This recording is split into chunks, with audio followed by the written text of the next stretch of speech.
Assalamualaikum warahmatullahi wabarakatuh. Bertemu kembali dengan Pak Hanafi dalam materi pembelajaran daring untuk mata pelajaran IPA kelas 9 semester genap. Pada kesempatan kali ini kita akan belajar tentang kemagnetan bagian 1. Selamat mengikuti. Sebelum kita belajar tentang kemagnetan, marilah kita melihat fenomena migrasi pada hewan. Sebagaimana yang kita ketahui, beberapa jenis hewan mengalami migrasi pada waktu-waktu tertentu. Misalnya, beberapa jenis burung, ikan salmon, dan hiu paus atau yang lebih dikenal dengan hiu tutul. Sebagai contoh, hiu tutul di wilayah Probolinggo, migrasi hiu tutul menjadi sesuatu yang fenomenal. Mari kita simak cuplikan berita tentang migrasi hiu tutul berikut ini. Hiu tutul ini bermigrasi dari Laut Australia yang sedang mengalami musim dingin. Mereka datang ke perairan Indonesia untuk mencari perairan yang lebih hangat. Selain itu juga mereka mencari makanan plankton, ikan kecil dan cumi-cumi yang saat ini sedang musim di perairan Pulau Jawa, khususnya di sepanjang Laut Pantai Utara. Biasanya kawanan hiu tutul ini akan berada di perairan Pulau Jawa ini sampai akhir Februari mendatang. Berdasarkan cuplikan berita tersebut, kita mengetahui bahwa habitat hiu tutul berada di perairan utara Australia. Pada waktu-waktu tertentu, mereka akan melakukan migrasi menuju ke wilayah perairan Jawa. Kemudian, mereka akan kembali lagi ke habitatnya di perairan Australia. Bagaimana hiu tutul dan hewan-hewan yang lain bisa melakukan migrasi dan kembali lagi ke habitat asalnya? Menurut penelitian, diketahui bahwa hewan-hewan tersebut memanfaatkan navigasi berdasarkan adanya medan magnet pada bumi, sehingga hewan-hewan tersebut bisa melakukan migrasi dari dan kembali ke habitatnya. Nah, anak-anak, untuk mengetahui bagaimana magnet itu, marilah kita pelajari dalam materi berikut ini. Magnet, kita tentu sudah mengetahui bagaimana bentuk magnet. Menurut Kamus Besar Bahasa Indonesia, magnet diartikan sebagai setiap bahan yang dapat menarik logam besi. Dalam pengertian yang lain, magnet disebut sebagai suatu bahan, baik logam ataupun batuan, yang mempunyai medan magnet. Magnet sendiri berasal dari kata magnetis litos atau batu dari magnesia. Magnesia merupakan sebuah wilayah di bagian Yunani kuno. Di wilayah ini, kurang lebih 2000 tahun yang lalu, ditemukan suatu batuan yang dapat menarik beberapa jenis logam. Sehingga batuan ini disebut sebagai batu dari magnesia atau magnetis litos. Istilah magnetis ini kemudian dipakai hingga saat ini menjadi kata magnet. Pemanfaatan magnet telah dilakukan oleh manusia sejak berabad-abad yang lalu. Bangsa Cina pada tahun 1200-an telah menggunakan magnet sebagai kompas dalam pelayarannya. Hingga saat ini telah banyak alat-alat yang telah dikembangkan menggunakan teknologi magnet. Konsep dasar magnet, magnet memiliki dua kutub. Kutub adalah bagian ujung magnet yang memiliki gaya magnet paling kuat. Dua kutub magnet tersebut adalah kutub selatan dan kutub utara. Kutub selatan biasanya dilambangkan dengan warna biru dan kutub utara biasanya dilambangkan dengan warna merah. Di antara kedua kutub ini ada bagian tengah magnet yang kita sebut sebagai sumbu magnet. Sumbu magnet adalah garis yang menghubungkan kedua kutub magnet. Adanya dua kutub magnet ini menyebabkan terjadinya interaksi kutub magnet, di mana magnet yang tidak senama akan tarik-menarik dan kutub yang senama akan tolak-menolak. Konsep dasar magnet berikutnya adalah pendapat dari Wilhelm Eduard Weber. Weber mencetuskan hipotesa di mana menurutnya setiap benda terdiri dari atom-atom magnet yang disebut sebagai magnet elementer, di mana pada benda bukan magnet, magnet elementernya tersusun acak dan tidak beraturan, sehingga benda tersebut tidak memiliki sifat-sifat magnet. Sementara pada benda magnetik, magnet elementernya tersusun rapi dan teratur, sehingga benda tersebut memiliki sifat magnet. Berdasarkan hipotesa Weber, kita ketahui bahwa benda magnetik memiliki susunan magnet elementer yang teratur, sehingga apabila sebuah magnet atau dibagi lebih kecil lagi hingga bagian yang paling kecil, mereka selalu memiliki kutub utara dan kutub selatan magnet, dikarenakan adanya magnet elementer di masing-masing atomnya. Selanjutnya kita belajar tentang sifat bahan magnet. Bahan atau benda yang ada di sekitar kita ini memiliki dua sifat, yaitu magnetik dan bukan magnetik.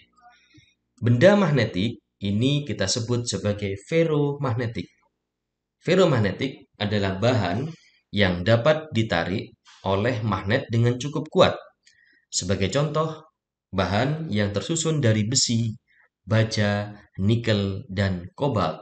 Benda bukan magnetik ada dua macam, yaitu paramagnetik dan diamagnetik. Paramagnetik adalah bahan yang dapat ditarik dengan lemah oleh magnet kuat.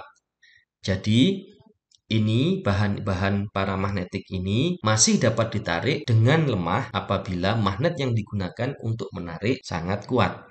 Sebagai contoh, kayu, aluminium, dan platina. Selanjutnya, bahan diamagnetik. Diamagnetik adalah bahan yang sedikit ditolak oleh magnet kuat. Maksudnya, benda ini meskipun magnetnya cukup kuat, tetapi tidak bisa tertarik. Contohnya emas, bismut, dan seng. Kemudian jenis magnet. Magnet terdiri dari tiga macam, yaitu magnet alam, magnet buatan, dan elektromagnet. Magnet alam adalah magnet yang terbentuk oleh alam. Secara alami sudah memiliki sifat kemagnetan. Sebagai contoh, batuan magnet dan bukit bermagnet. Kemudian magnet buatan adalah magnet yang sudah dibentuk, dan diberikan sifat kemagnetan oleh manusia. Misalnya berbagai jenis magnet yang kita temui. Kemudian elektromagnet. Elektromagnet adalah benda yang memiliki sifat kemagnetan dikarenakan adanya aliran listrik. Cara membuat magnet. Yang pertama, dengan menggosok dengan magnet. Dengan menggosokkan magnet secara berulang-ulang dan teratur pada bahan atau logam besi atau baja misalnya, maka bahan tersebut akan bersifat magnetik. Jika kita perhatikan gambar ini, ada sebuah logam AB yang digosok oleh magnet dengan kutub selatan dan utara. Menggosoknya menggunakan kutub selatan dengan arah ke depan. Yang harus diperhatikan adalah kutub magnet yang dihasilkan di ujung bahan selalu berlawanan dengan kutub magnet yang menggosoknya. Maksudnya begini, jika kita perhatikan gambar ini, maka kita akan melihat arah dari penggosokannya adalah ke depan. Arahnya ke depan seperti itu, ke arah ujung A. Nah, menggosok bahan dengan arah seperti itu menggunakan kutub selatan, maka akan menyebabkan ujung A berlawanan kutubnya dengan selatan. Berarti ujung A akan menjadi kutub utara. Dan ujung B otomatis akan menjadi kutub selatan. Cara yang kedua adalah menginduksi. Apabila ada bahan berupa logam besi atau baja didekatkan dengan tidak menyentuh pada bagian magnet yang kuat, maka bahan tersebut akan bersifat magnetik. Perhatikan gambar ini, ada logam AB yang didekatkan dengan magnet pada posisi seperti itu. Maka logam tersebut akan menjadi magnet dengan cara menginduksi. Nah, yang harus diperhatikan anak-anak, kutub magnet yang dihasilkan di ujung bahan ini selalu berlawanan dengan kutub magnet yang menginduksi di dekatnya. Maksudnya bagaimana? Contohnya begini. Pada gambar tersebut, logam AB ini dalam posisi dekat dengan kutub selatan. Dengan demikian, kutub atau ujung B akan menjadi berlawanan, yaitu menjadi kutub utara. Sedangkan ujung A akan menjadi kutub selatan. Jadi, hasil akhir dari membuat magnet dengan cara menginduksi adalah seperti itu, ya. Selanjutnya, dengan cara mengaliri arus listrik atau yang kita kenal dengan elektromagnetik, ya. Sudah anak-anak pahami bagaimana ketika ada sebuah inti besi kemudian dililiti dengan kawat dan dialiri listrik, ya, maka akan terjadi magnet di situ. Nah, yang harus diperhatikan adalah kutub magnet yang dihasilkan di ujung bahan ini ditentukan dengan kaidah tangan kanan. Ini misalnya seperti ini, ada percobaan seperti ini, maka kita bisa menentukan dengan menggunakan kaidah tangan kanan untuk kutubnya, ya. Kaidah tangan kanan sendiri ini bentuknya seperti itu. Keempat jari ini menunjukkan arah arus listrik atau I. Kemudian ibu jari akan menunjukkan kutub utara atau U-nya, ya. Jadi misalnya seperti pada gambar ini. Pada gambar ini kita ketahui bahwa arah arusnya adalah seperti itu yang ditunjukkan dengan tanda panah.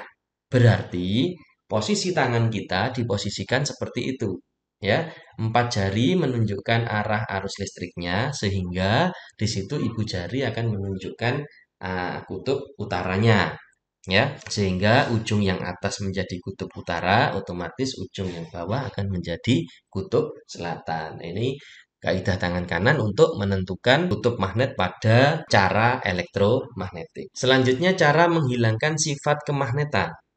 Cara yang pertama adalah memukul magnet atau menjatuhkannya secara berulang-ulang. Karena itu hati-hati ketika memiliki magnet jangan sampai sering jatuh karena nanti akan hilang sifat kemagnetannya. Yang kedua dengan cara membakar atau memanaskan magnet. Ini juga akan merusak komposisi dari magnet elementer. Dan yang terakhir adalah mengaliri magnet dengan sumber arus AC. Loh, kan tadi dalam membuat magnet ada salah satu cara mengaliri arus, ya.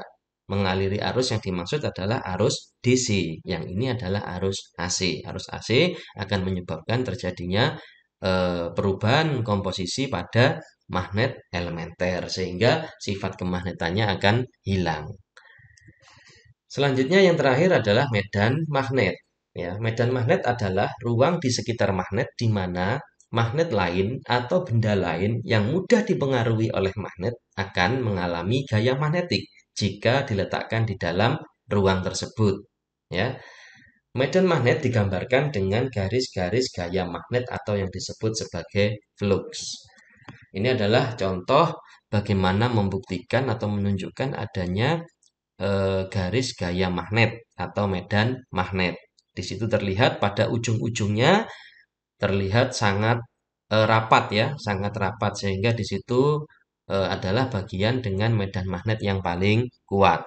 Ya, sementara di tengah ini tidak terlalu rapat, ini menunjukkan bahwa pada bagian sumbu magnet tidak terlalu kuat untuk medan magnetnya. Nah, kalau kita perhatikan medan magnet digambarkan di situ dalam bentuk garis-garis, ya. Jadi di situ serbuk besi yang terbentuk ini membentuk garis-garis gaya magnet yang ada di sekitar magnet. Sifat garis gaya magnet ini anak-anak bisa perhatikan ilustrasinya, ya. Ada dua ilustrasi di sini untuk sifat garis gaya magnet. Yang pertama, garis gaya magnet tidak pernah saling berpotongan. Ya, jadi tidak ada garis gaya magnet yang bertabrakan atau berpotongan. Yang kedua, garis-garis gaya magnet selalu keluar dari kutub utara dan masuk ke kutub selatan magnet. Jadi arah panahnya, tanda panahnya keluar dari utara dan masuk ke selatan. Kemudian tempat yang garis-garis gaya magnetnya rapat menunjukkan medan magnetnya kuat. Sebaliknya, tempat yang garis-garis magnetiknya renggang menunjukkan medan magnetnya lemah. Ini bisa kita lihat pada gambar sebelumnya tadi. Selanjutnya, berdasarkan sifat garis gaya magnet, kita mengetahui bahwa garis-garis gaya magnet ini keluar dari utara dan masuk ke selatan sebagaimana ilustrasi ini. Nah, berdasarkan ini Maka ketika ada dua magnet yang tidak senama, misalnya kutub utara dan kutub selatan, ketika dihadapkan seperti ini, maka garis gaya magnetnya akan seperti itu. Pola garis gaya magnet dari kutub utara menuju kutub selatan ini akhirnya terjadi tarik-menarik karena dari kutub utara keluar medan magnet dan diterima oleh kutub selatan. Sementara itu, apabila kita mempertemukan utara dengan utara, maka yang terjadi adalah saling tolak-menolak karena garis gaya magnetnya sama-sama keluar. Begitu pula kalau selatan dengan selatan, maka akan terjadi tolak-menolak karena garis gaya magnetnya sama-sama masuk. Ya, ini adalah sifat garis gaya magnet. Nah, demikian anak-anak pembelajaran yang bisa Pak Hanafi sampaikan. Selamat belajar dan semoga sukses. Assalamualaikum warahmatullahi wabarakatuh.